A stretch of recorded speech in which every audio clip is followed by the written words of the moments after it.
خصاله صلوا عليه وآله لا إله إلا الله لا إله إلا الله لا إله إلا الله لا ইলাহা ইল্লাল্লাহ। জবান খুলে আওয়াজ করে পড়ি লা ইলাহা ইল্লাল্লাহ।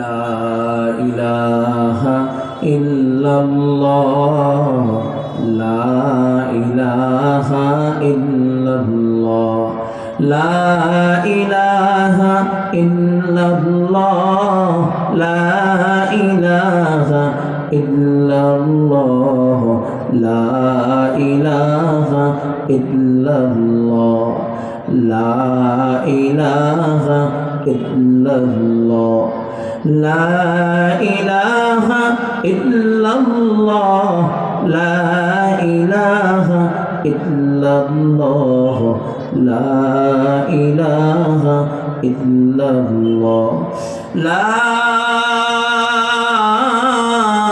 ইলাহা ইল্লাল্লাহ মুহাম্মাদুর রাসূলুল্লাহ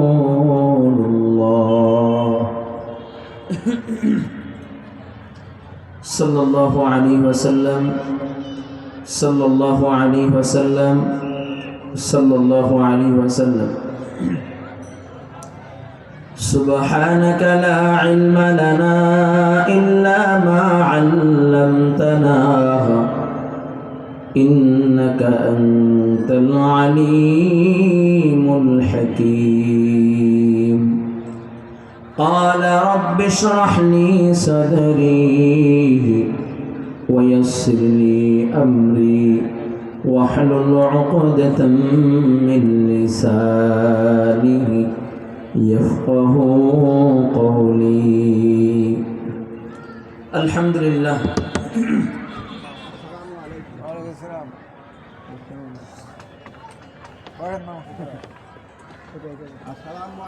মহান রব্বুল ইজ্জত ও জালালের দরবারে লাখো কোটি শুকর ও সুজুদ। আল্লাহ পাক রব্বুল আলামিন আপনাকে আমাকে মোহাব্বত করে ভালোবেসে পছন্দ করে জান্নাতের টুকরা বাগানে উলামায়ে কেরামের মজলিসে জাকিরিন শাকিরিন আবিদিন সালিহিন মুবাল্লিগিন বান্দাদের সাথে দূর দূরান্ত থেকে আসার ও বসার তৌফিক দান করেছেন। এই জন্য কালিমাতুশ শুকর দিল খুলে পড়ি আলহামদুলিল্লাহ। আর জোরে উচ্চস্বরে আওয়াজ করে পড়ি আলহামদুলিল্লাহ। আমরা যে মহতে জলসা জান্নাতের টুকরা বাগানে আসতে পেরেছি যেন খুশি না বেজার? খুশি হলে যেভাবে আলহামদুলিল্লাহ বলার দরকার ছিল সেভাবে আলহামদুলিল্লাহ বলা হয়নি। আজকে যদি এটা কোনো রাজনৈতিক মঞ্চ হতো বা কোনো রাজনৈতিক ব্যক্তির পক্ষে স্লোগান দেওয়া হতো, আমার মন বলে এর থেকে আরো 100 গুণ আওয়াজ বেশি হতো। ঠিক কিনা জোরে বলে, আওয়াজ করে বলে ঠিক কিনা? তাহলে আমাদের জবান থেকে রব্বে কারীমের শুকরিয়া আদায় করব কেন কৃপণতা করতেছি? জবানের জড়তা দূর করে অন্তঃস্থল থেকে উচ্চস্বরে আওয়াজ করে সকলে মিলে আবারও পড়ি আলহামদুলিল্লাহ। আর জোরে আওয়াজ করে মুমিনের আওয়াজে পড়ি আল্লাহু আকবার। আর জোরে নারে তাকবীর। আপনারা কি নারে তাকবীরের স্লোগান ভুলে গেছেন? নারে তাকবীরের স্লোগান দিতে ভয় লাগে? তাহলে উচ্চস্বরে জোরে বলে নারে তাকবীর। আপনারা সাতক্ষীরার মানুষ, আমি জানি সাতক্ষীরার মানুষ দ্বীনের জন্য নিবেদিত প্রাণ। ঠিক কিনা? আমি জানি সাতক্ষীরার মানুষ দ্বীনের জন্য কখনো পিছু হটে না। ঠিক কিনা? আমি জানি সাতক্ষীরার মানুষ লড়াই করে বাঁচতে চায়। ঠিক কিনা যারা বলেন? আমি জানি সাতক্ষীরার মানুষ কখনো আপোষ করে না। ঠিক কিনা যারা বলেন? আমি জানি সাতক্ষীরার মানুষ 17টা বছর স্বৈরাচারের বিরুদ্ধে মোকাবেলা করেই গিয়েছে। ঠিক কিনা যারা বলেন? আবার যদি প্রস্তুত হও, আবার যদি মোকাবেলার প্রয়োজন হয়, সাতক্ষীরার মানুষ সর্বপ্রথম মোকাবেলার জন্য প্রস্তুত থাকবে। কে কে পারবে না? নারে তাকবীর। আল্লাহ কবুল করেন। তৈরি আছেন না ইনশাআল্লাহ? কে কে তৈরি আছেন একটু দাঁড়ায় আমার মালিককে দেখায় দেন জোরে নারে তাকবীর। মাশাআল্লাহ, এই আওয়াজে তো মনে হচ্ছে না, এই দাঁড়ানোর জজবার সাথে তো আওয়াজ লাগবো। কে জোরে বলে নারে তাকবীর। আমাদের আজকের সভাপতি সাহেব না, ও হুজুর সভাপতি সাহেব, মাশাআল্লাহ হুজুর চলে আসছেন, আলহামদুলিল্লাহ। ওই যুবক ভাই তৈরি আছেন না ইনশাআল্লাহ? আমার দুই পাশে দুই মুরব্বী আছে, এর ভিতর থেকে একজন একটা স্লোগান দাও জোরে নারে তাকবীর। হ্যাঁ জোরে।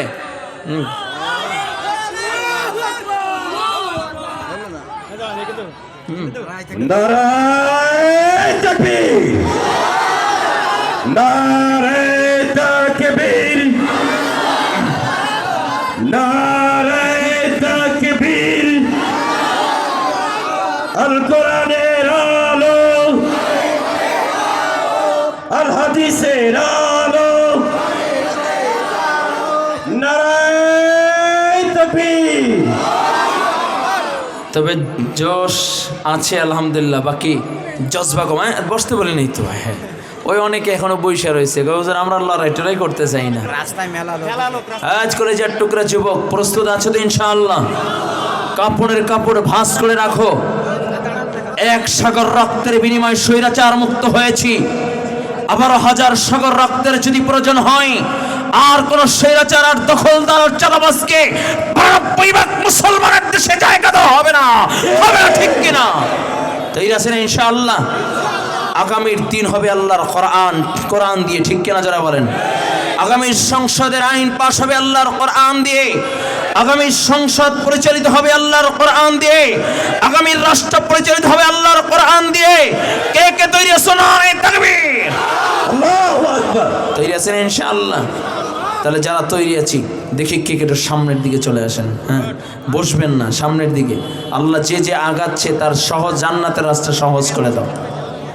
যে যে আগাচ্ছে, অনেক মানুষের ভিড় দেখা যাচ্ছে, ভলেন্টিয়ার ভাইদের দৃষ্টি আকর্ষণ করছি, মেহেরবানি করে তাদেরকে বুঝিয়ে প্যান্ডেলের ভিতরে বসিয়ে দিন। যে সমস্ত ভাইয়েরা দায়িত্বরত আছেন আপনি তাদেরকে দৃষ্টি আকর্ষণ করছি।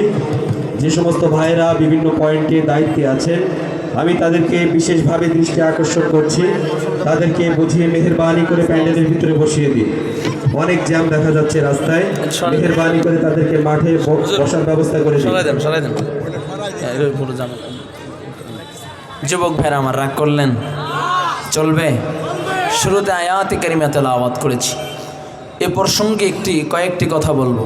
আল্লাহ ইখলাসের সাথে আমলের নিয়তে আমি নালায়েক অযোগ্যকে বলার, আমরা যেন উপস্থিত হয়েছি দিলের কান থেকে আমলের নিয়তে শোনার তৌফিক দান করুন। সকলে জোরে বলুন আমিন।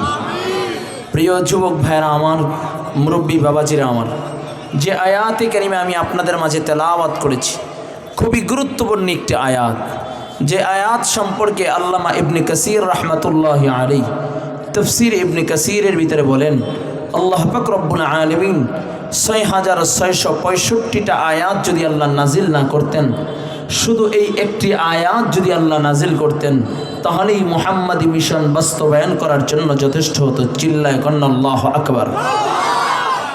আর এমন একটি আয়াত তেলাওয়াত করেছি, আপনারা শুনেছেন কোরআনুল কারীমের তেলাওয়াত শুনে বহু কাফের মুসলমান হয়েছে। আর সবচেয়ে বেশি যে আয়াতে কারিমা তেলাওয়াত শুনে মুসলমান হয়েছে, সে আয়াতে কারিমেই আমি আপনাদের মাঝে তেলাওয়াত করেছি। বলুন সুবহানাল্লাহ। আয়াতে কারিমার ভিতরে আল্লাহ পাক রব্বুল আলামিন ৩টা আদেশ করেছেন এবং ৩টা নিষেধ করেছেন। ৩টা আদেশ এবং ৩টা নিষেধ। এরপরে আল্লাহ পাক রব্বুল আলামিন বলেন, বান্দা আমি তোমাদেরকে ৩টা আদেশ এবং ৩টা নিষেধ করলাম। ইয়াইদুকুম লাআল্লাকুম তাযাক্কারুন, লাআল্লা ফি কালামিল্লাহি লিতারাজ্জিহি ওয়াল ইয়াকিন। আল্লাহ বলেন আমি তোমাদেরকে এই আয়াত 3টা আদেশ এবং 3টা নিষেধ মাখাই আয়াতের মাধ্যমে আমি আল্লাহ তোমাদেরকে নসিহত করতেছি। যদি তোমরা এই 3টা আয়াতকে মেনে চলো, 3টা আদেশকে মেনে চলো, 3টা নিষেধকে মেনে চলো, তাহলেই তোমরা সফল কাম, তাহলেই তোমরা কামিয়াব। চিল্লায় বলা যাবে কি আল্লাহু আকবার। ও কলিজার টুকরা যুবক, আল্লাহ পাক রব্বুল আলামিন আয়াতে কারিমার ভিতরে বলেন, ইন্নাল্লাহা ইয়া'মুরু বিল আদল। আল্লাহ তাআলা বলেন তোমরা ইনসাফগার হয়ে যাও, ন্যায়পরায়ণ হয়ে যাও। আল্লাহ বলেন আদল, এক নাম্বার আল্লাহ তাআলা বলেন তোমরা ইনসাফগার হয়ে যাও। প্রশ্ন হইতে পারে হুজুর এই মহন্দি সাতক্ষীরা তালা থানার আপনি কেন এই আয়াতের আলোচনা করতেছেন? এই আয়াতের আলোচনা তো হবে ডক্টর ইউনূসের জন্য, ঠিক কিনা?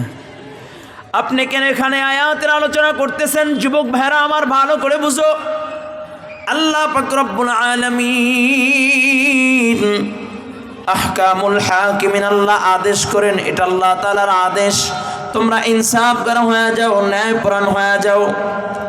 তবে এই আয়াতে কারিমার আলোচনার আগে শুরুতে একটা পয়গম্বর আরবীর একটা হাদিস তেলাওয়াত করেছি। হাদিসটা যদি একটু বলি তাহলে আপনাদের বুঝতে আরো সহজ হবে। আল্লাহর নবী রাহমাতান লিল আলামিন নবী মুহাম্মদুর রাসূলুল্লাহ সাল্লাল্লাহু আলাইহি ওয়াসাল্লাম বলেন বাদিরু সিত্তাম বিল মাউত ইমরাতুস সুফাহা ওয়া কাসরাতুশ শুরাত ওয়া বাই'আল হুকমি ওয়াল ইস্তিগফাফাম বিদ্দাম ওয়া কাতিয়াতার রিহম ওয়া নাশা আন ইয়াত্তাখিযুনাল কুরআনা মাযামিরা। আল্লাহর হাবিব সরকার দু আলম বলেন কয় তোমাদের জন্য জমিনের উপর অংশ ততক্ষণ পর্যন্ত নিরাপদ যতক্ষণ না এই 6টা জিনিস জমিনের উপর দেখবা না।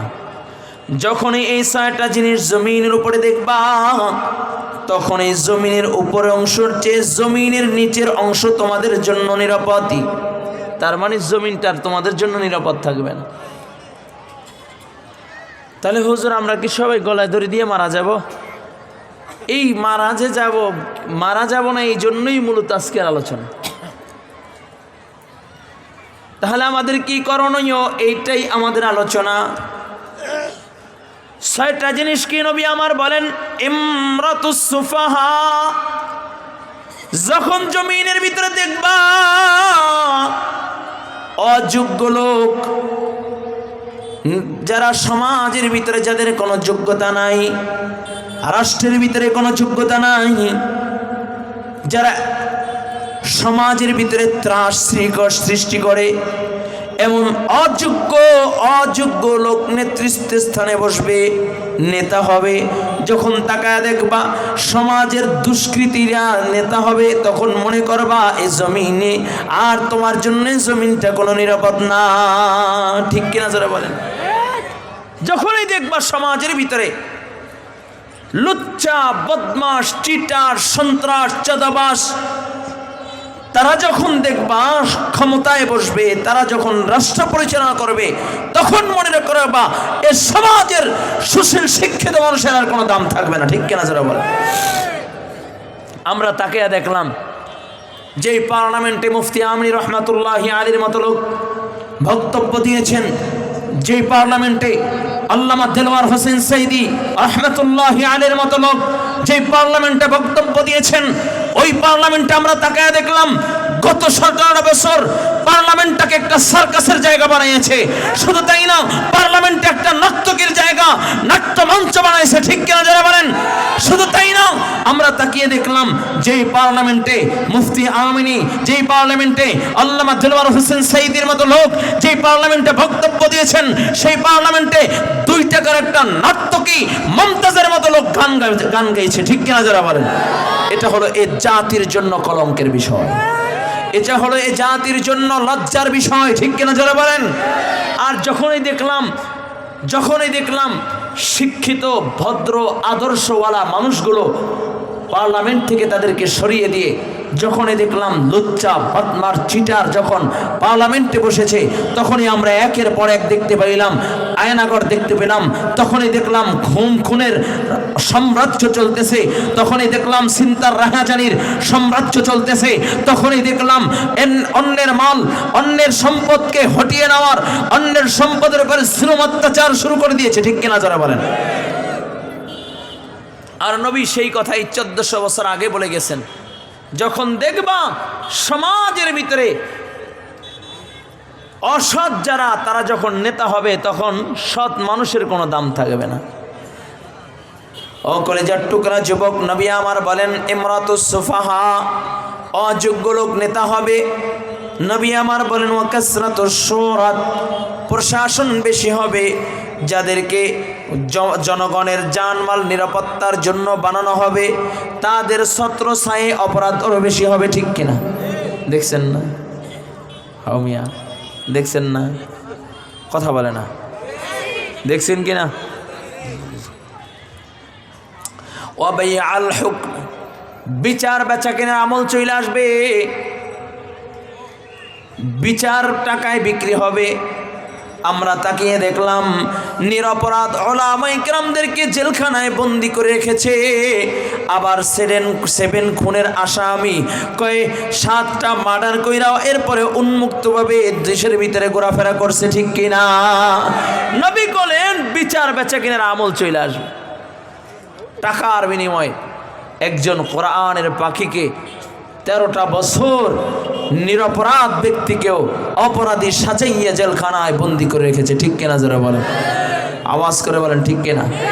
ও কলেজার টুকরা যুবক, ভালো করে বুঝো, নবী আমার বলেন বিচার বেচা কেনার আমল চলে আসবে।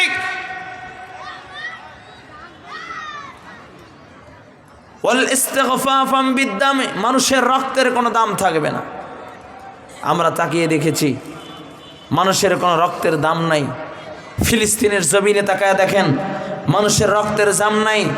বলে তামাম বিশ্বের ভিতরে মুসলমানদের রক্তের দাম নাই। ঠিক কিনা? যারা বলেন নবী আমার বলেন ওয়াকাতিয়াতার রিহমান শাআইন ইয়াত্তাখিযুনাল কুরআন মাযামিরা, নবী বলেন কোরআন ওয়ালাদের দাম থাকবে না।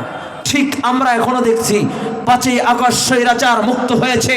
5ই আগস্ট স্বৈরাচার মুক্ত হওয়ার পরও আমরা তাকিয়ে দেখি এদেশের উলামায়ে কেরাম তাওহীদি জনতাকে নিয়ে এখনো কিছু কুলাঙ্গার তারা বিভিন্ন সময় মন্তব্য করে, বাজে মন্তব্য। ঠিক কিনা? যারা বলেন এই মিয়া, ছাত্র জনতার গণঅভ্যুত্থানের মাধ্যমে যে স্বৈরাচার মুক্ত হয়েছে, যে স্বৈরাচার মুক্ত হয়েছে, এর পিছনে উলামায়ে কেরামের অবদান ছিল। ঠিক কিনা? যারা বলেন যদি উলামায়ে কেরামের রক্ত না ঝরতো তাহলে এত সহজে সফলতা আনা যাইতো না। ঠিক কিনা? যারা বলেন বড় আফসোস লাগে, বইমালায় বাংলাদেশ থেকে এক বিতাড়িত নাস্তিক, আপনার নাম জানেননি, তসলিমা, জোরে কন,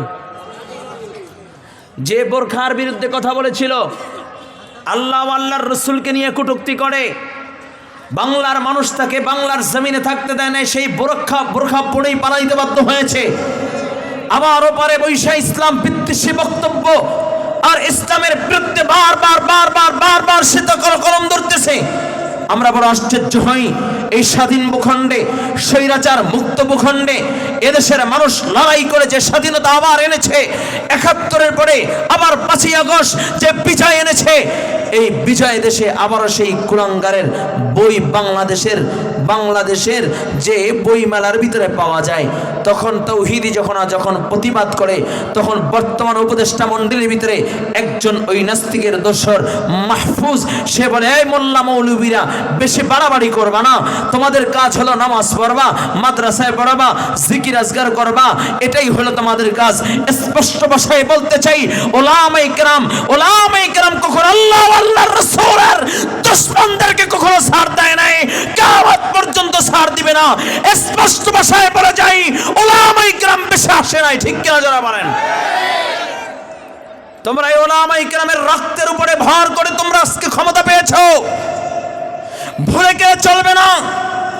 যেই তাওহীদি জনতা স্বৈরাচারকে বাংলা থেকে তারাইয়া আপনাদেরকে ক্ষমতায় বসাইছে, শেষ তাওহীদি জনতা 1 মিনিটের ভিতরে চুটকি দিলে আপনারা পালাইতে বাধ্য হবেন। ঠিক কিনা? যারা বলেন এই জন্য তাওহীদি জনতা লক্ষ লক্ষ মানুষের হৃদয়ের একটাই আবদার, এমন কুলাঙ্গার নাস্তিক মাহফুজের পদত্যাগ অনাথা বিলম্বে কার্যকর করতে হবে। ঠিক কিনা? যারা বলেন পার্লামেন্টে উপদেষ্টা মণ্ডলীতে এমন কুলাঙ্গারকে আমরা চাই না।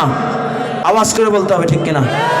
আওয়াজ করে বলছে নাস্তিকদের নাস্তিকদের পক্ষে অবলম্বন করে তাদেরকে আমরা চাই না। ঠিক কিনা?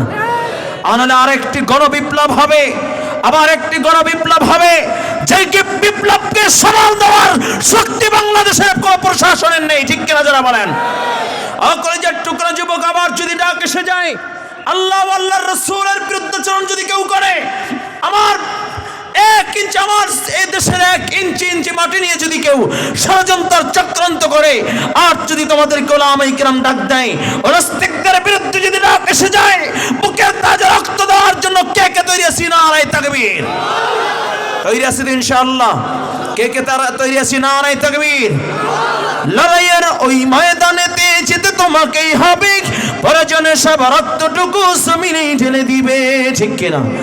লড়াইয়ের ওই ময়দানেতে যেতে তোমাকেই হবে, প্রয়োজনে সব রক্তটুকু জমিনে ঢেলে দিবে। তবুও তোমায় লড়তেই হবে, মানিবে না পরাজয়। তবুও তোমায় লড়তেই হবে, মানিবে না পরাজয়। বিপ্লব মানে জীবন দেয়া বসে থাকা নয়, সে কোনো দিন আসবে না রে, করো যদি ভয়। বিপ্লব মানে জীবন দেয়া বসে থাকা নয়, সে কোনো দিন আসবে না রে, করো যদি ভয়।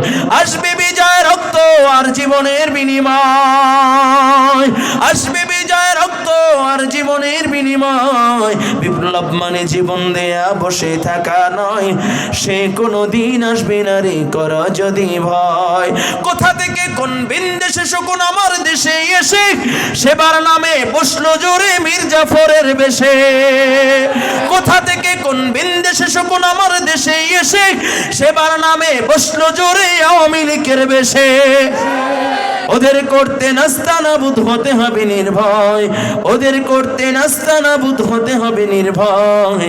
বিপ্লব মানে জীবন দেয়া বসে থাকা নয়, সে কোনো দিন আসবে না রে, করো যদি ভয়। বিপ্লব মানে জীবন দেয়া বসে থাকা নয়, সে কোনো দিন আসবে না রে, করো যদি ভয়। আসবে বিজয় রক্ত আর জীবনের বিনিময়, ঠিক কিনা? তৈরি আছেন ইনশাআল্লাহ? যদি ডাক এসে যায়, আবার এক গণ বিপ্লবের জন্য যদি ডাক এসে যায়, কে কে তৈরি আছি? নারে তাকবীর। আল্লাহ কবুল করেন, জোরে বলেন আমিন। ও কলিজার টুকরা যুবক, আল্লাহ পাক রব্বুল আলামিন বলেন, 1 নাম্বার ইনসাফগার হয়ে যাও, ন্যায়পরায়ণ হয়ে যাও। ও যুবক, যখন ইনসাফ প্রতিষ্ঠা হবে, তখন আর বৈষম্য থাকবে না। দেখেন না এই বৈষম্য বিরোধী আন্দোলন, ঠিক কিনা যারা বলেন?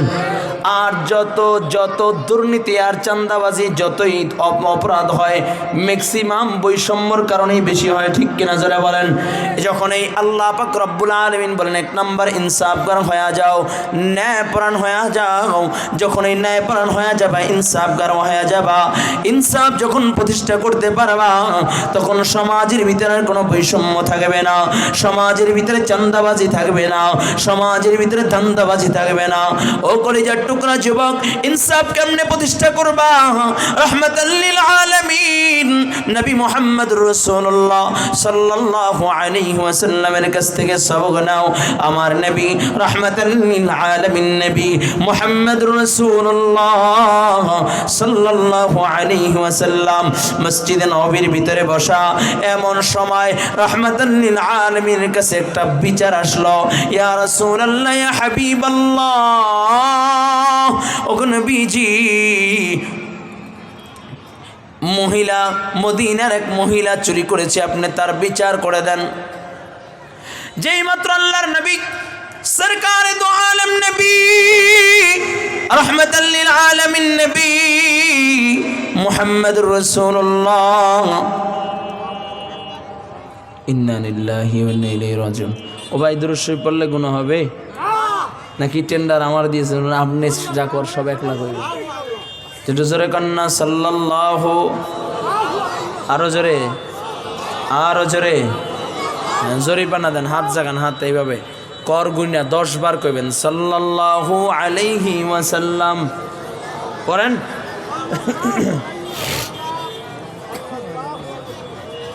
সাল্লাল্লাহু আলাইহি ওয়াসাল্লাম, সাল্লাল্লাহু আলাইহি ওয়াসাল্লাম, সাল্লাল্লাহু আলাইহি ওয়াসাল্লাম, সাল্লাল্লাহু আলাইহি ওয়াসাল্লাম, সাল্লাল্লাহু আলাইহি ওয়াসাল্লাম, সাল্লাল্লাহু আলাইহি ওয়াসাল্লাম, সাল্লাল্লাহু আলাইহি ওয়াসাল্লাম। রাগ করলেন?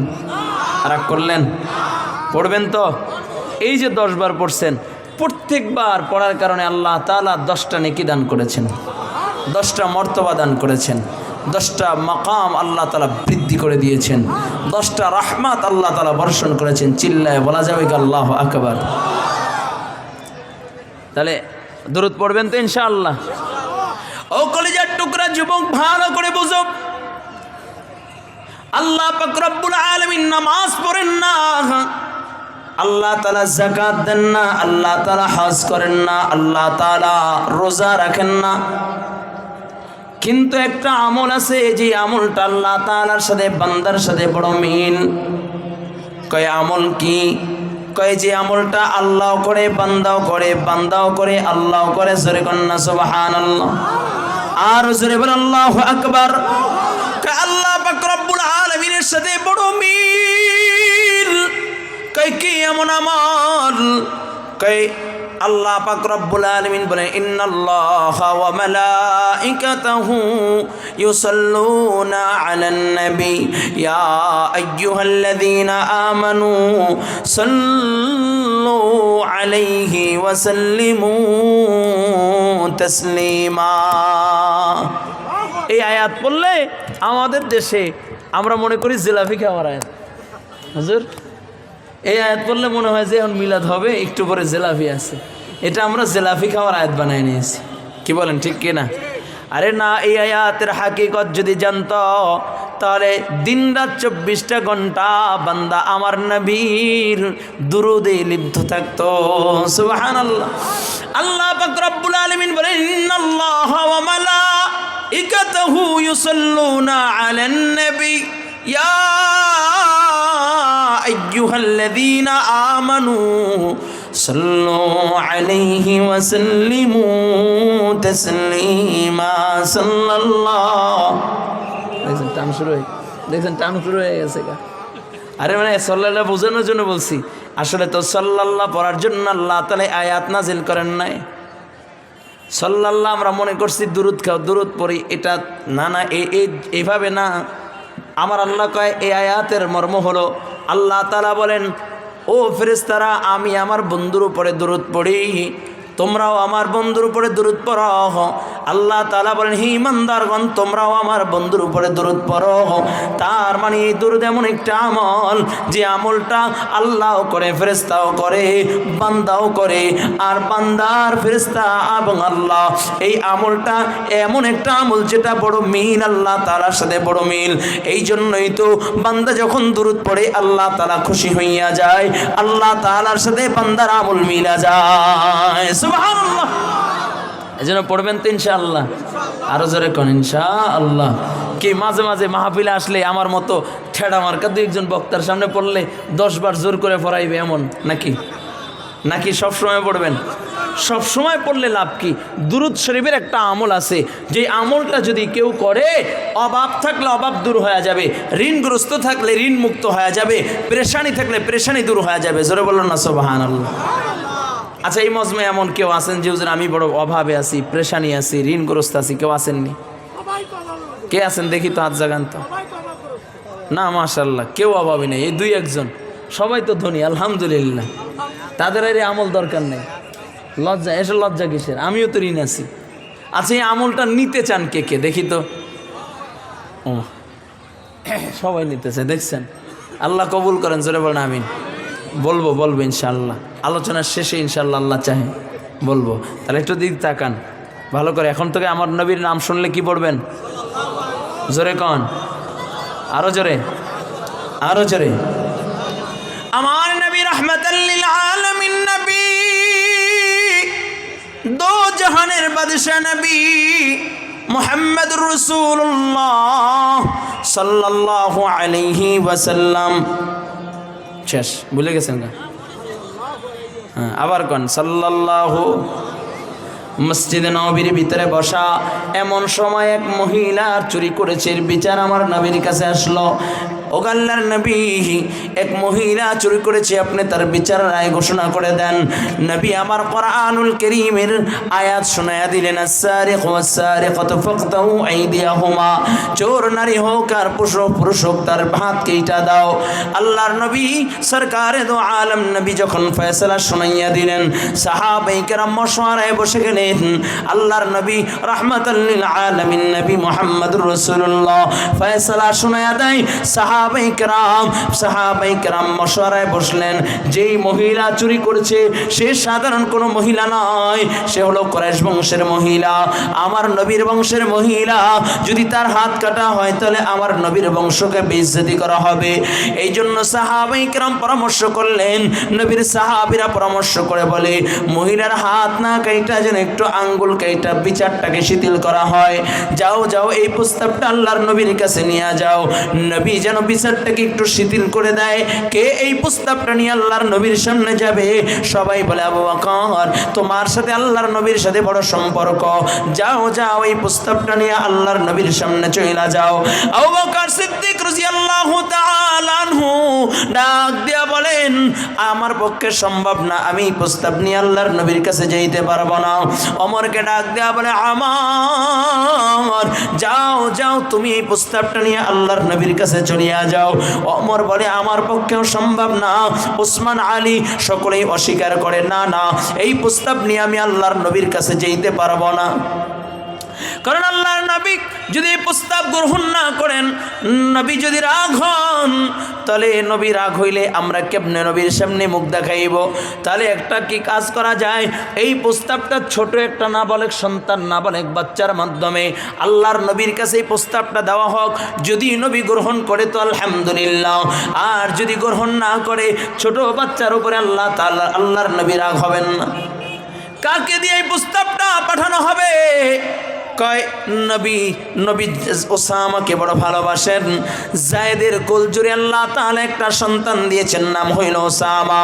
এই ওসামার মাধ্যমে এই সংবাদটা আল্লাহর নবীর কাছে পৌঁছানো হোক। কয় জায়েদকে আল্লাহর নবী ভালোবাসেন? কয় কেনই বা ভালোবাসবে না, যখন মক্কাতুল মুকাররমায় আবার নবীর আপনজন বলতে কেউ ছিল না। আমার নবী যখন দ্বীনের দাওয়াত দিতেন, আম্মা জান খাদিজাতুল কুবরা রাদিয়াল্লাহু তাআলা আনহা তার চাচাতো ভাই ডাক দিয়া বলে, খাদিজা, একটা সময় তোমার কোনো সম্পদের অভাব ছিল না, আজকে তোমার কোনো সম্পদ নাই রে খাদিজা, আজকে তুমি দেউলিয়া হয়ে গেলা, সম্পদ নাই, অথচ মক্কার 10 জন ধনাঢ্যবান ব্যক্তির ভিতরে তুমি একজন ছিলা রে খাদিজা। আজকে তোমার ঘরের কাজ করার মতো তেমন লোক নাই, আমি তোমার ভাই হইয়া তোমাকে একটা আমি গোলাম হাদিয়া দিয়ে দিলাম। আম্মা জান খাদিজাতুল কুবরা রাদিয়াল্লাহু তাআলা আনহা গোলামটাকে নিয়ে আমার নবীর সামনে হাজির হয়ে যায়। ডাক দিয়া বলে, ইয়া রাসূলুল্লাহ, ইয়া হাবিবাল্লাহ, ওগো নবীজি, আপনার তাওহীদের দাওয়াত দিতে বড় কষ্ট হয়।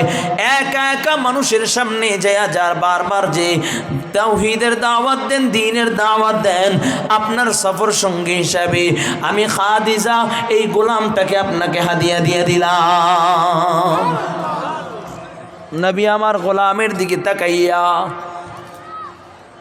কয়, নাম কি? কয় যায়েদ। আমার নবী ডাক দিয়া কয়, যায়েদ, আমি তোমাকে আজাদ করে দিলাম। যায়েদ আমার নবীর দিকে তাকাইয়া চোখের পানি ছেড়ে, এই যুগেও গোলাম আজাদ করে দেয়, সে তো কোনো সাধারণ মানুষ হতে পারে না, সে তো কোনো সাধারণ মানুষ হতে পারে না। যায়েদ বলে, গোলাম আজাদ করে দেয়, দেখি সে কে। তথ্য নিয়ে দেখে এ হলো রাহমাতাল লিল আলামিন নবী মুহাম্মদুর রাসূলুল্লাহ। যায়েদ বলে, আল্লাহর নবী, আপনি আমাকে আজাদ করে দিয়েছেন, কিন্তু আমি আপনার দরবার থেকে যাইতে পারি না। আল্লাহর নবীর দরবারে থাকতে লাগলেন। একদিন যায়েদের গার্জিয়ান উট বকরি নিয়ে আল্লাহর নবীর সামনে হাজির। ডাক দিয়া বলে, ও আব্দুল্লাহর বেটা মুহাম্মদ, আমার সন্তানটা গোলাম হইয়া তোমার ঘরে এসে গেছে। ও মুহাম্মদ, আমার সন্তানটাকে দিয়া দাও।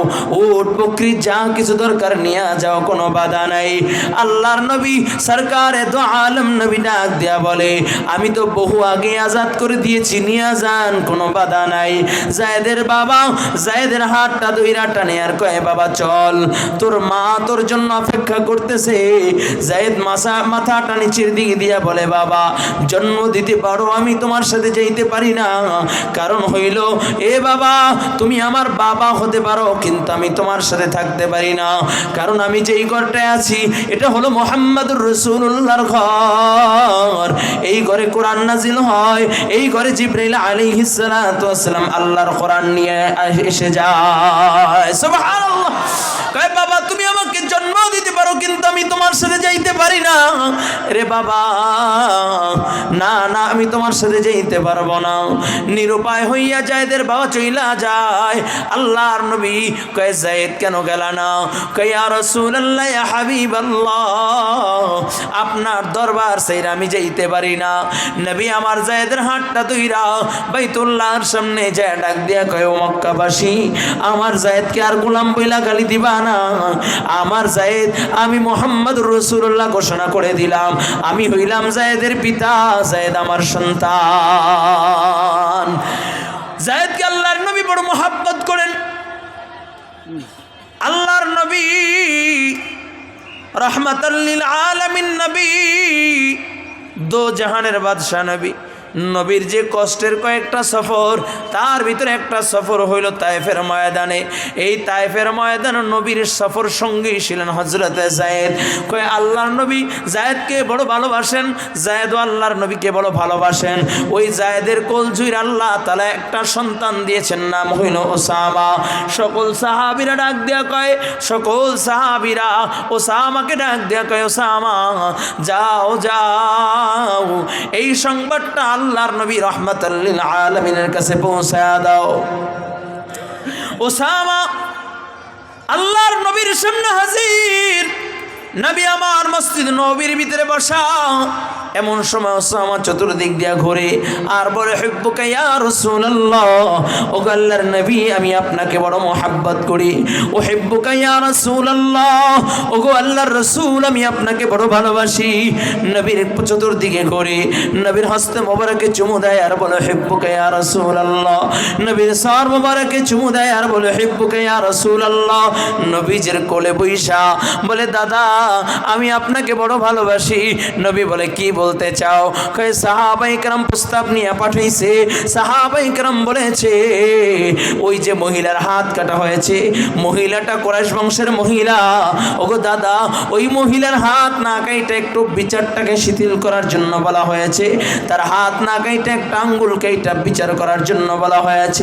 যেই মাত্রই কথা বলেছে, নবী আমার জায়েদকে বুকের উপর দিয়ে ধাক্কা মাইরা ফালাইয়া নবী আমার মসজিদ নববীর মিহরাবে দাঁড়াইয়া সাহাবায়ে কেরামদেরকে ডাক দিলেন।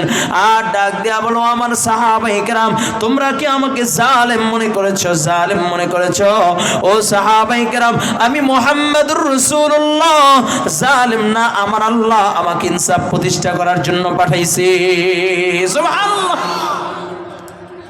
জুলুম করার জন্য আল্লাহ তাআলা আমাকে পাঠায় নাই। এরা সাহাবায়ে কেরাম, এই মহিলার জায়গায় যদি আমার কলিজার টুকরা নয়নের মণি ফাতেমা হইতো, এরপরও আমি আমার ফাতেমার হাত কেইটা এরপরে বিচার করে দিতাম।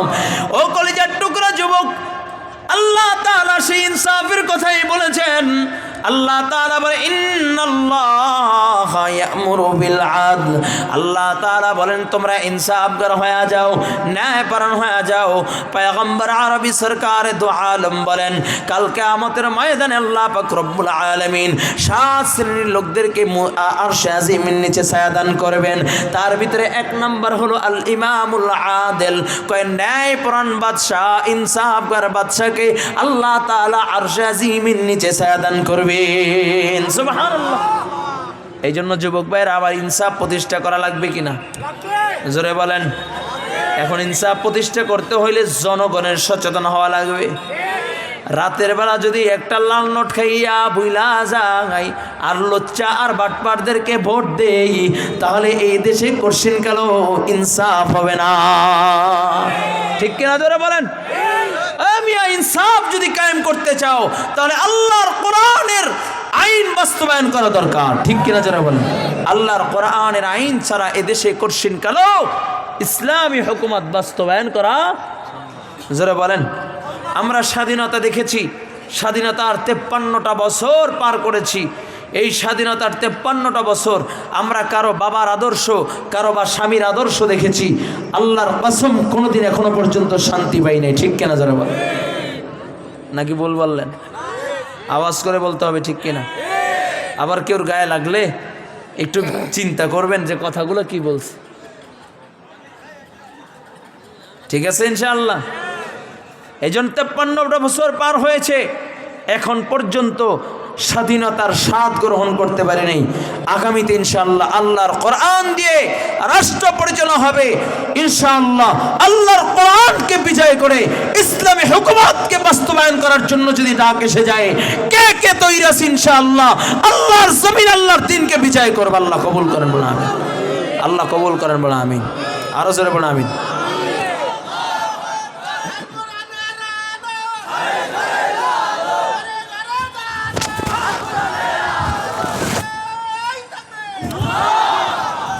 যুবক ভাইরা আমার, এখন প্রশ্ন হইতে পারে, হুজুর ইসলাম যদি ক্ষমতা আসে আর আপনারা মোল্লা মৌলবী কয়জনার মাত্র, আপনারা কেমনি ইসলাম ক্ষমতায় আনবেন? আপনার সাথে তো আমেরিকা নাই, আপনার সাথে চীন রাশিয়া নাই, আপনার সাথে ভারত নাই, আপনার সাথে বিশ্বের পরাশক্তিগুলো নাই। আমরাও বলি আমাদের চীন রাশিয়া দরকার নাই, আমাদের স্পেন দরকার নাই, আমাদের ভারত দরকার নাই, আমাদের আমেরিকা দরকার নাই, আমাদের বিশ্বের পরাশক্তি দরকার নাই। মুমিনের সাথে একজন আছেন, তিনি কে? শাহাদাত আঙ্গুলটা উঁচু করে আওয়াজ করে বলো, তিনি কে? আর জোরে মুমিন আওয়াজে বলো, তিনি কে? মুমিনের সাথে একজন আছেন, তিনি কে? আর আল্লাহ তাআলা যদি আমার সাথে থাকে, কোনো ভয় নাই। ঠিক বলেন? কোনো ভয় আছে? আরো জোরে বলেন, ভয় আছে? মুমিন তো রবের সাথে সম্পর্ক করবে। আর রবের জন্য যদি একজন ইমানদার ইব্রাহিমের চেতনা যদি নিয়ে সামনে আগায়, আল্লাহ তাআলা ওই রকম নমরুদ বাহিনী যদি হাজারো থাকে, সব নমরুদ বাহিনীকে ধূলিসাৎ করে এক ইব্রাহিমের চেতনাকে আল্লাহ তাআলা বিজয় দান করবেন, বিজয় দান করবেন। ঠিক কিনা যারা বলেন? কলেজার টুকরা যুবক, এই জন্য আল্লাহ পাক রব্বুল আলামিন বলেন, ইনসাফগার হয়ে যাও, ন্যায়পরায়ণ হয়ে যাও। 2 নম্বর আল্লাহ তাআলা বলেন, ওয়া ইতাইযিল কুরবা। আল্লাহ তাআলা বলেন, ইন্নাল্লাহা ইয়া'মুরু বিল আদল ওয়াল ইহসান। আল্লাহ তাআলা 2 নাম্বার বলেন ইনসাফগার হয়ে যাও। 1 নাম্বার আল্লাহ বলেন ন্যায়পরায়ণ হয়ে যাও, ইনসাফগার হয়ে যাও। 2 নাম্বার আল্লাহ তাআলা বলেন সৎ আচরণকারী হয়ে যাও। সুবহানাল্লাহ, কত সুন্দর আলোচনা। আল্লাহ বলেন সৎ আচরণ করো। সৎ আচরণ বা মানা একে অপরের সাথে ভালো ব্যবহার। সৎ আচরণ কাকে বলা হয় বলেন? ভালো ব্যবহার। নবী আমার বলেন, এক মুসলমান অপর মুসলমানের সাথে যদি ভালো ব্যবহার করে, তিরমিজি শরীফের হাদিস, আল্লাহর নবী বলেন, এক মুসলমান অপর মুসলমানের সাথে যদি ভালো ব্যবহার করে, আল্লাহ পাক রব্বুল আলামিন তার আমলনামায় সারা রাত দাঁড়া নফল ইবাদত করলে যে সওয়াব হইতো, সম পরিমাণে সওয়াব আল্লাহ তাআলা তার আমলনামায় লেখা দেয়। এখন ভালো ব্যবহারটা কি? তিরমিজি শরীফের হাদিস হাসিয়ার ভিতরে লেখা, ভালো ব্যবহার, এক মুসলমান অপর মুসলমানের সাথে দেখা হবে, বলবে আসসালামু আলাইকুম ওয়া রাহমাতুল্লাহ। কি বলেন? জোরে জোরে জোরে, আসসালামু আলাইকুম ওয়া রাহমাতুল্লাহ। এক মুসলমান অপর মুসলমানের সাথে দেখা হলে কি বলবে? আরো জোরে বলেন, আসসালামু আলাইকুম ওয়া রাহমাতুল্লাহ। ভাই আপনি কেমন আছেন? এই সামান্য ভালো ব্যবহারটা যদি এক মুসলমান অপর মুসলমানের সাথে করে, আল্লাহ পাক রব্বুল আলামিন তার আমলনামায় সারা রাত দাঁড়ায় নফল ইবাদত করলে যে সওয়াব হইতো, সম পরিমাণে সওয়াব আল্লাহ তাআলা তার আমলনামায় লিখে দেয়। জোরে বলা যাবে কি সুবহানাল্লাহ? এখন তো আমরা সালাম দিতে পারি না, সালাম দিই বেআইনকে, বেআইনকে। ঠিক কিনা জোরে বলেন? আবার মোবাইল আসসালামু আলাইকুম। আরে মিয়া, সালামটাও ভালো করে দেওয়া শিখি, হ্যাঁ ইনশাল্লাহ। দিবেন তো? আল্লাহ কবুল করেন, বলুন আমিন। আরো জোরে বলুন আমিন। ও কলেজার টুকরা যুবক, একটু দিলের কানটা লাগায়া দাও। নবী আমার বলেন, আল মুসলিম আখুল মুসলিম, মুসলমান মুসলমানের ভাই। কয় এক ভাই অপর ভাইয়ের সাথে যখন ভালো ব্যবহার করবে, আল্লাহ পাক রব্বুল আলামিন তার আমল নামায় সারা রাত দাঁড়ায় দাঁড়ায় নফল ইবাদত করলে যে সওয়াব হইতো, সম পরিমাণে সওয়াব আল্লাহ তাআলা তার আমল নামায় লেখা দেয়। ও কলেজার টুকরা যুবক, কেমনে ভালো ব্যবহার করবা? আমার নবীর ইন্তেকালের পরে খলিফাতুল মুসলিমিন হযরতে ওমর ফারুক রাদিয়াল্লাহু তাআলা আনহুর জামানায় এক নওজোয়ান যুবক, তার দিলের ভিতরে তামান্না যে আমি আমার নবীর রওজায় যাইব, আমি আমার নবীর রওজায় যে সালাম জানাইব, আমি আমার নবীর রওজা জিয়ারত করব। এই আশা নিয়ে ঘর থেকে বের হইলেন।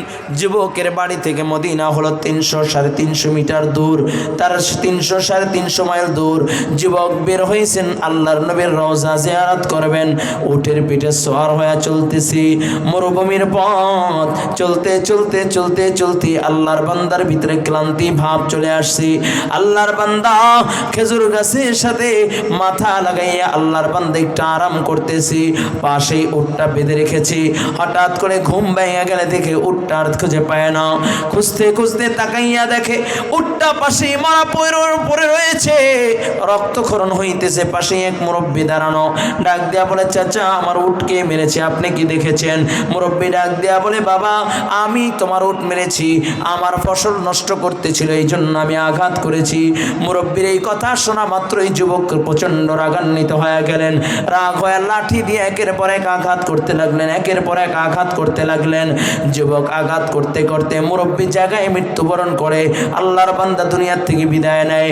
এমন সময় যুবকের ভিতরে একটু অনুশোচনা হয়, অনুতপ্ত হয়, যায় হায় আমি কি করলাম, আমি একজনকে মেরে ফেললাম, আমার উটের পরিবর্তে তো আমাকে উট দিয়ে দিলেই হইতো, আমি কেন তাকে হত্যা করলাম, কতল করলাম। আল্লাহর বান্দা মুরব্বির লাশের কিনারে দাঁড়ায় রইলেন। দিন ভর আল্লাহর বান্দা মুরব্বির লাশের কিনারে দাঁড়ানো। বিকালবেলা মুরব্বির সন্তানরা বাবার খোঁজে হাজির। আইসা দেখে মরুভূমির ভিতরে বাবার নিথর দেহটা পড়ে রয়েছে। ডাক দিয়া বলে, যুবক কে আমার বাবাকে মেরেছে, তুমি কে জানো? যুবক ডাক দিয়া বলে, ভাই তুমিও মুসলমান আমিও মুসলমান। এরে ভাই তুমিও মুসলমান আমিও মুসলমান। এরে ভাই আমি অপরাধ করে ফেলছি, তোমরা আইন হাতে তুলে নিও না, তোমরা আবার অপরাধ কইরো না। আমি অন্যায় করেছি, আমি তোমার বাবাকে পিটাইতে পিটাইতে মেরে ফেলছি, আমি একজন মুসলমান। চলো চলো আমিরুল মুমিনিন খলিফাতুল মুসলিমিন হযরত ওমরের দরবারে চলো, ওমরে ফারুক রাদিয়াল্লাহু তাআলা আনহু আমার বিচার করে দিবে। মুরব্বির সন্তানরা যুবকরে নিয়ে খলিফাতুল মুসলিমিনের দরবারে হাজির। খলিফাতুল মুমিনিন ডাক দেয়া কয়, যুবক উটের পরিবর্তে তোমাকে তো উট দিয়ে দিলেই হইতো, কেন তুমি তাকে হত্যা করলা? কয় রাগের বশবর্তী হইয়া আমি তাকে আঘাত করেছি, মারতে চাই নাই, আঘাত করেছি কিন্তু মুরব্বি দুনিয়ার থেকে বিদায় নিয়েছে। ও আমিরুল মুমিনিন আমি দুনিয়ার থেকে আসামি হইয়া যাইতে চাই না, আমি আমার রব্বি কারীমের জান্নাতে যাইতে চাই, আপনি আমার বিচার করে দেন। আমি আসামি হইয়া আল্লাহ তাআলার আদালতে দাঁড়াইতে চাই না। আমিরুল মুমিনিন ফয়সালা শোনায়া দিলেন, কতলের বদলে কতল, রায় শোনায়া দিলেন, অমুক তারিখ এই মুরব্বির বিচার করা, মুরব্বির অপর মুরব্বি যে হত্যা করেছে এই জন্য তার বিচার করা হবে, এই যুবককে হত্যা করা হবে। ফয়সালা শোনায়া দিলেন। আল্লাহর বান্দা জেলখানায় বন্দী। এমন সময় মৃত্যুর আগ মুহূর্তে জল্লাদ ডাক দেয়া বলে, যুবক তোমার কোনো শেষ তামান্না আসেনি, কোনো তামান্না আশা আকাঙ্ক্ষা আসেনি?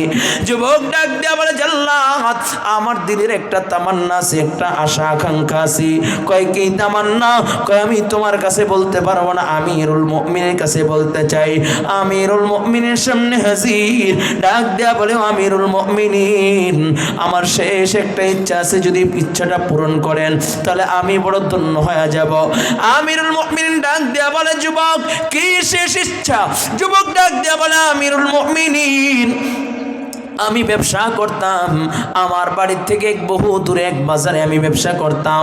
ওই বাজারে এক ইহুদি, তার সাথে আমার লেনদেন হয়েছে। ইহুদি, আমি মুসলমান, এই জন্য সে আমাকে কিছু টাকা কর্জ দিয়েছি, আমি তার টাকাটা পরিশোধ করতে পারি নাই।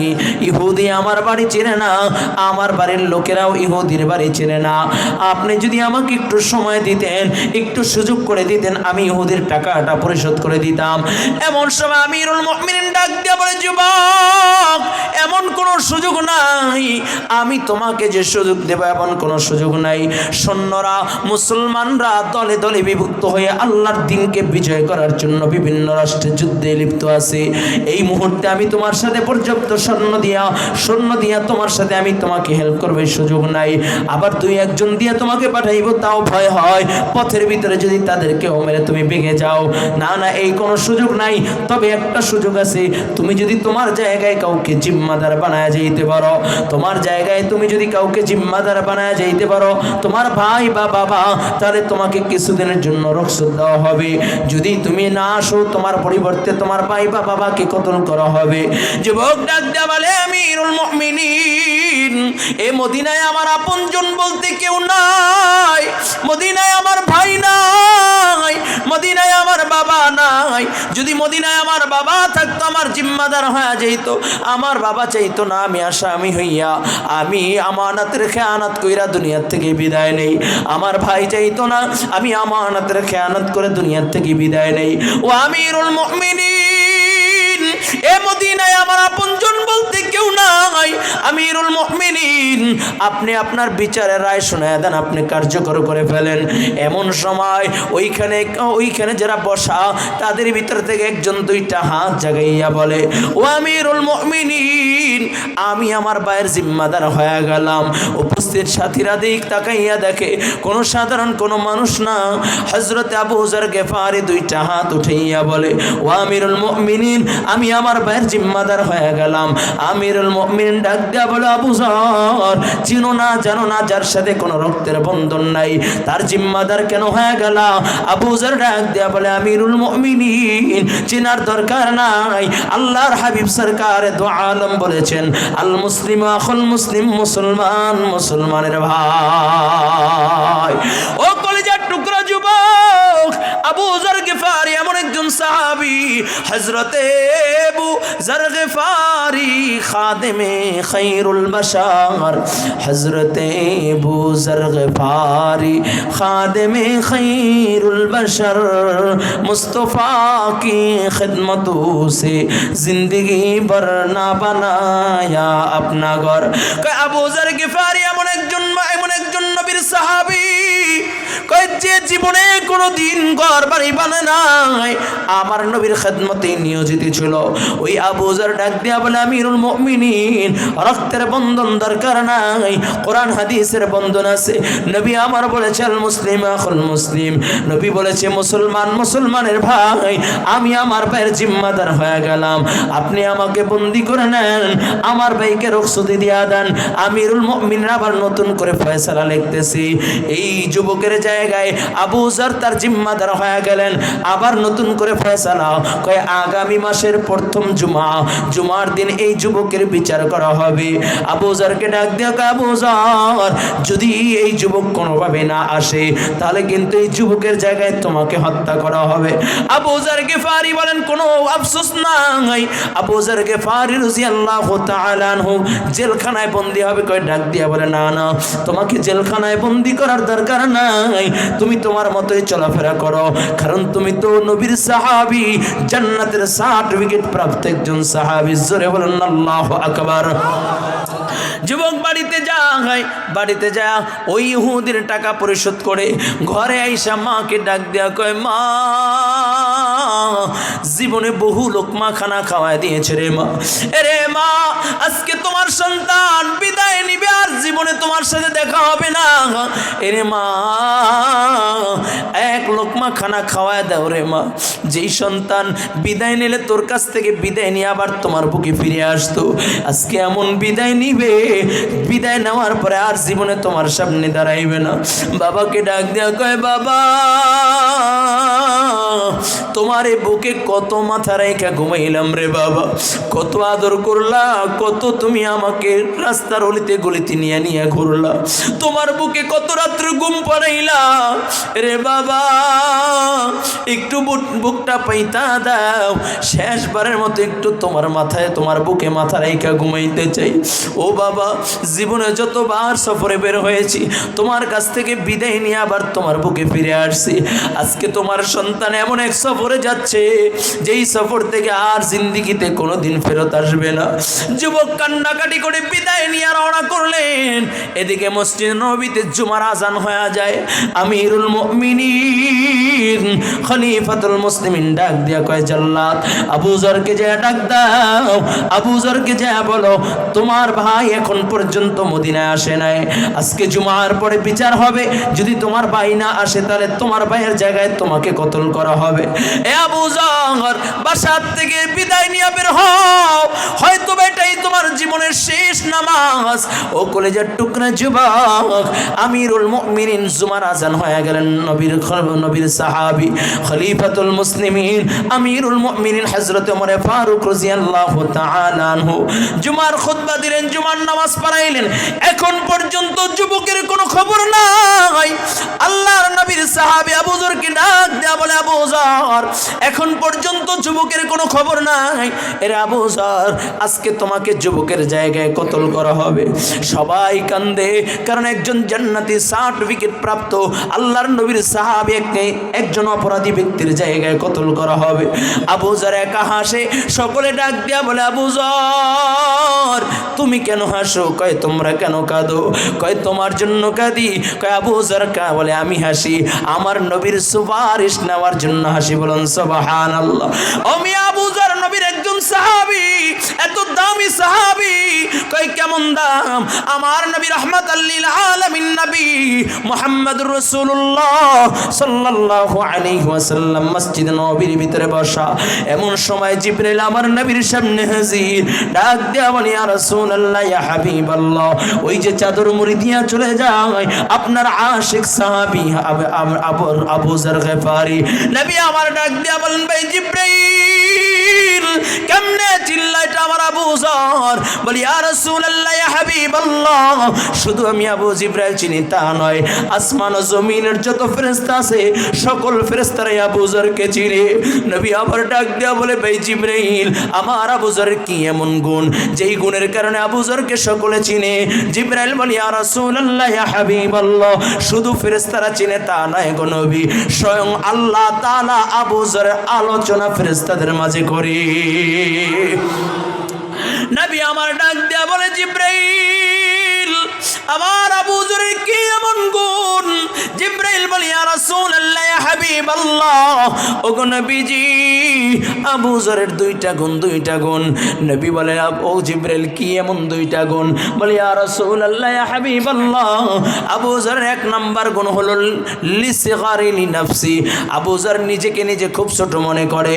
দুই নাম্বার, আবু যর বিশা গফারি রাদিয়াল্লাহু তাআলা আনহু বেশি বেশি সূরা ইখলাস তেলাওয়াত করে।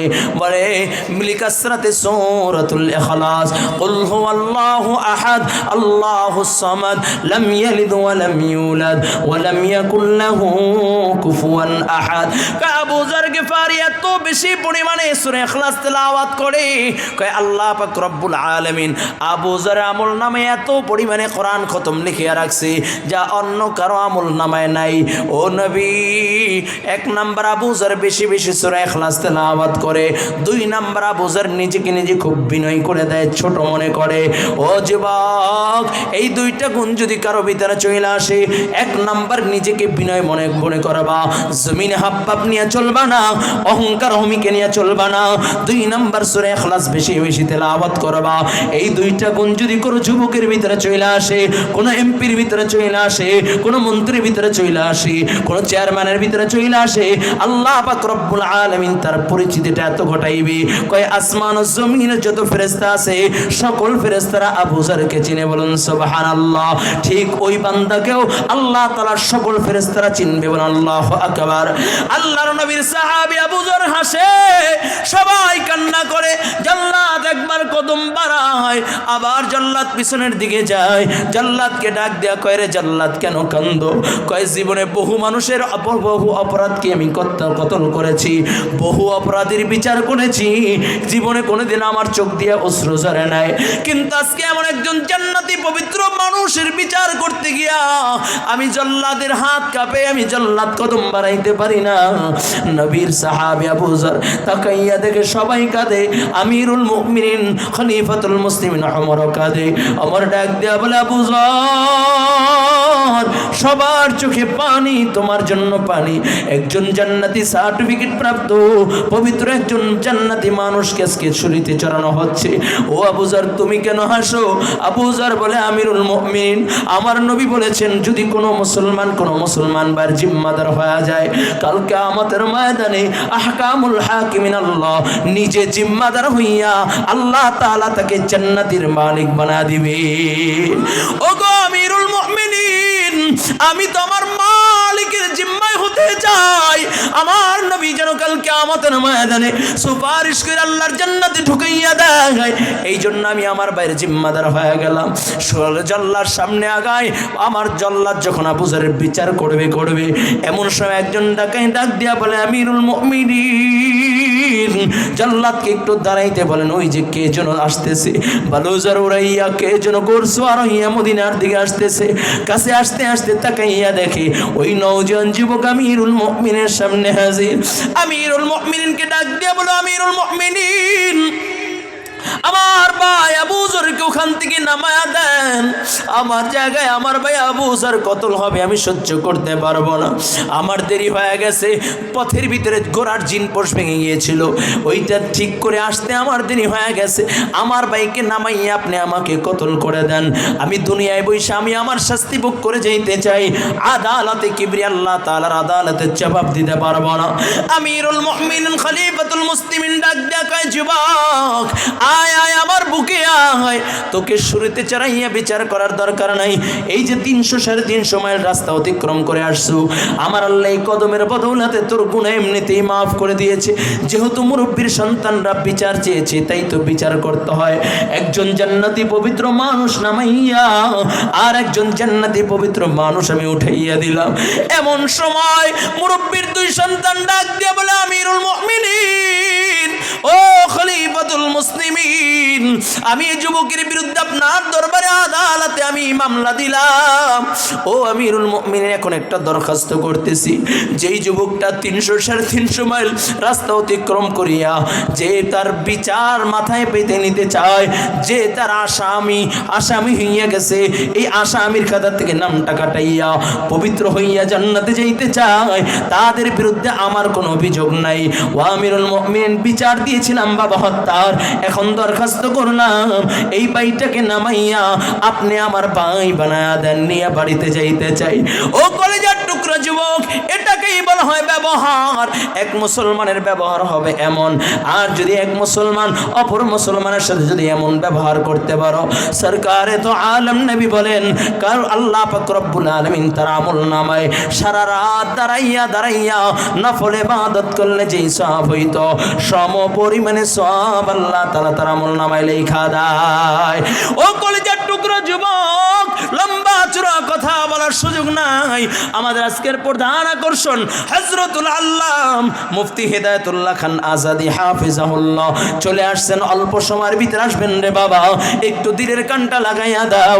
এই ময়দানে অনেক আল্লাহর বান্দার সোজার মা নাই বাবা নাই, কার কার মা নাই বাবা নাই, একটু হাতটা আমার আল্লাহকে দেখাইয়া দাও।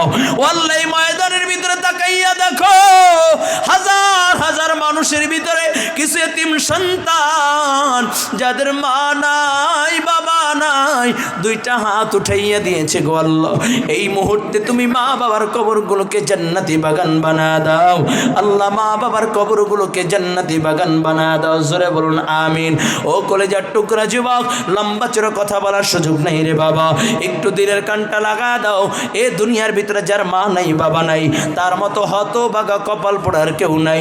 নবী আমার বলেন, রেজার রাব্বি বিরেজাল ওয়ালিদাইন, মা বাবা সন্তুষ্টি দিয়ে আল্লাহ তাআলা সন্তুষ্টি, মা বাবা নারাজ তো আল্লাহ তাআলা নারাজ। ও কলেজার টুকরা টুকরা যুবক, আমার নবী রাহমাতাল লিল আলামিন নবী মসজিদ নববীর ভিতরে বসা। এমন সময় এক মহিলা আমার নবীর দিকে হাইটা হাইটা হাইটা হাইটা আসতেছি। সাহাবায়ে কেরাম তাকায়া দেখে, নবী আমার তাকায়া দেখলেন মুরব্বী যখন আসলো, মহিলাকে দেখা আমার নবী দাঁড়ায় গেলেন, নিজের কাঁধের রুমাল বিছায়া দিলেন। নবী আমার ওই মহিলাকে আদর করে যত্ন করে বসাইলেন। নবী আমার ডাক দেয়া বলে, নবী আমার মহিলাকে বসাইয়া মেহমান নাজি করলেন। নবী আমার হাদিয়া তোহফা দিয়ে আবার বিদায় দিলেন। সাহাবায়ে কেরাম বলে, ইয়া রাসূলুল্লাহ, ইয়া হাবিবাল্লাহ, একজন বৃদ্ধা মহিলার জন্য আল্লাহর নবী দাঁড়ায়া যায়। ওগো নবী, জানতে চাই এই বৃদ্ধা মহিলাকে। নবী আমার ডাক দিয়া বলে, সাহাবায়ে কেরাম, আমার মা নাই, আমার বাবা নাই। এ সাহাবায়ে কেরাম, এ মহিলাকে তোমরা কি জানো? এ হলো আমার দুধমা হালিমাতুস সাদিয়া, যার দুগ্ধ পান করে আমি মুহাম্মদুর রাসূলুল্লাহ বড় হয়েছি। আমি আমার মাকে 6টা বছর পেয়েছি। আমি জীবনে কোনোদিন আমার বাবাকে দেখি নাই। ও কলিজার যুবক, একটু দিলের কানটা লাগায়া দাও। নবী আবার ডাক দেয়া বলে, সাহাবায়ে কেরাম, আমি বড় ইতিম, আমার মা নাই, আমার বাবা নাই। জীবনে কোনোদিন আমি আমার বাবাকে দেখি নাই, বাবা বলিয়া ডাক দিতে পারি নাই। ও কলেজার টুকরা যুবক, একটা বাস্তব একটা ঘটনা শুনাই। আমার এক বন্ধু আব্দুল্লাহ হাদি কয় চুয়াডাঙ্গাতে বাড়ি। আমাকে কয়, দোস্ত একটা ঘটনা শুনাই, আজকের ঘটনা, মানে যেদিনকা বলতেছে। আমাকে বলতেছে, দোস্ত, সব মাদ্রাসা যখন ছুটি দিলাম, সব ছাত্রগুলো বাড়িতে যাই, আমি আমার ঘরে চইলা গেলাম। বিকালবেলা আবার একটু মাদ্রাসায় আসলাম দেখাশোনার জন্য ঠিক মতন আছে কিনা। আমি যখন মাদ্রাসার গেট দিয়ে ঢুকলাম, ঢুইকা দেখি একটা ছোট্ট বাচ্চা, 8 থেকে 10 বছর বয়স হইব। ছোট্ট বাচ্চাটা ফলের উপরে শুইয়া, ছোট বাচ্চাটা ফুপাইয়া ফুপাইয়া ফুপাইয়া ফুপাইয়া কাঁদতেছে। আমি কাছে যাইয়া থেকে কান্নার আওয়াজ, চোখের পানি গড়াইয়া গড়াইয়া পড়তেছে। আমি ডাক দিয়া বললাম, বাবা কেন কান্না করো, কিসের জন্য কান্না করো? ছোট বাচ্চাটা আমাকে দেখা আমাকে জড়ায় ধরে আর হাউমাউ করে কান্না শুরু করে দিল। আমি ডাক দিয়া বললাম, বাবা কি হয়েছে, কান্না করো কেন? কয়, হুজুর মাদ্রাসাটা ছুটি হয়ে গেছে, সব ছেলেরা আমার ভাইরা সব যার যার মা বাবার কোলে গিয়েছে। আমি কার কোলে যাব? আমার মা নাই, আমার বাবা নাই। আমি মা বলিয়া ডাক দিতে পারি না, বাবা বলিয়া ডাক দিতে পারি না। আজকে যদি আমার মা থাকতো, তাহলে আমার মা বড় আদর করে আমাকে বুকে নিয়ে, আমার বাবা থাকলে আমাকে মাদ্রাসা থেকে নিয়ে আমার বাসায় নিয়ে আমার মা আমাকে বড় আদর করে যত্ন করে খাওয়াইতো। হুজুর আমার মা নাই, আমার বাবা নাই, মা বলিয়া ডাক দিতে পারি না, বাবা বলিয়া ডাক দিতে পারি না। রে যুবক, তাকাইয়া দেখ, মুরব্বী মানুষ মায়ের কথা স্মরণ করিয়া কেমনে চোখের পানি ছেড়া ছেড়া কান্দে। আমাদের হুজুর কেমনে কান্দে। ও যুবক, এই ময়দানের দিকে তাকাও, কত মা হারা সন্তান, কত বাবা হারা সন্তান এই ময়দানে কেমনে কান্না করে রে বাবা। যার মা নাই, বাবা নাই, জমিনে আপনজন বলতে কেউ নাই, ঠিক কিনা জোরে বলো। ও কলেজার টুকরা যুবক, বাবা যে কত বড় নিয়ামত আমি বাস্তবে প্রমাণ। গত শুক্রবার, যেই শুক্রবার আসতে তার আগের শুক্রবার আমি এক টেনশনে পড়ে গেলাম। ঋণের এক পাহাড় আমার মাথায় চলে আসলো। আমি নিয়ত করছি আমার গাড়িটাও বিক্রি করে দিব, টাকার বড় প্রয়োজন, না হইনি নয়। আমি মাহফিলে গেলাম শুক্রবার, আমার 3টা বয়ান, দৌড়ের পরে মায়ের সাথেও কথা বলার সুযোগ নাই, বাবার সাথেও কথা বলার সুযোগ পাই নাই। যুবক, রাত্রে প্রায় 12টা, যখন 12টা সাড়ে 12টার দিকে বয়ান শেষ করলাম। বয়ান শেষ করে যখন রওনা করলাম, এমন সময় আমার বাবার ফোন। কয়, শুনলাম তুই নাকি টেনশন করতেছো, গাড়ি বিক্রি করে দিবা। আমি বললাম, আপনাকে কে বলছে? কয়, বাবা হয়েছি তো সব খবর রাখি। আমাকে বলে, আগামীকালকে আমার সাথে দেখা করবা, গাড়ি বিক্রি করার দরকার নাই। আমি যখন দেখা করলাম, আমাকে একটা চেক দিয়ে বলছে, আর টেনশন করিস না, ব্যাংকে যা টাকা হয়ে যাবে। আমি চোখের পানি ছেড়ে ডাক দিয়ে বললাম, আল্লাহ, আমি তো আমার বাবার কাছে বলিও নাই, আমি তো আমার বাবার কাছে চাইও নাই। ও মালিক, এটা বুঝি হয় বাবা? ও কলেজার টুকরা যুবক, এই অমূল্য রতন যতদিন দুনিয়ার ভিতরে থাকবে কদর কর। যখন এই অমূল্য রতন পাবা না, সারা দুনিয়ায় বিছরাইলো আর মায়ের মতো আপন পাইবা না। সারা পৃথিবীতে বাবা বাবা বাবা বলে চিল্লাইলো, কাউকে বাবা না। কলিজার যুবক, এই ময়দানে কত আল্লাহর বান্দার চোখের পানি সেরা মায়ের জন্য কাঁদতেছে। ও আল্লাহ, তাকাইয়া দেখো যাদের মা নাই বাবা নাই, এই মুহূর্তে মা বাবার কবরগুলোকে জান্নাতি বাগান বানা দাও আল্লাহ। মা বাবার কবরগুলোকে বেহেশতের বাগান বানা দাও। একটু জোরে বলা যাবে কি আমিন?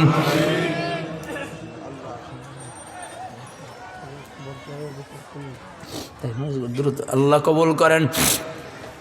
এই মুহূর্তে কার কার মা বাবা নাই, চোখে পানি নিয়া একটু হাতটা জাগাইয়া দাও, জোরে একটু ডাক দিয়া বল আল্লাহ। আরো জোরে, লজ্জা নাই, জোরে কও আল্লাহ। আরো জোরে ডাক দিয়া কও আল্লাহ। আমার মা নাই, আমার বাবা নাই। আরো জোরে ডাক দিয়া বল আল্লাহ। আমার মা নাই, আমার বাবা নাই। এই মুহূর্তে মা বাবার কবরগুলোকে জান্নাতি বাগান বানা দাও। জোরে বলো আমিন। ও কলেজার টুকরা যুবক, কেমনে বুঝাইলে বুঝবারে বাবা? একটু দিনের কানটা লাগাইয়া দাও রে বাবা। আমি একটা বাস্তব একটা ঘটনা শোনাই। আমি যখন দারুল আলমিকাত মাদ্রাসা মসজিদে যখন ছিলাম, আমি যখন ওই মসজিদে যখন জুমা পড়াই, ওই মসজিদে একদিন একটা যুবক আমার পিছনে এসে নামাজে দাঁড়াইলেন।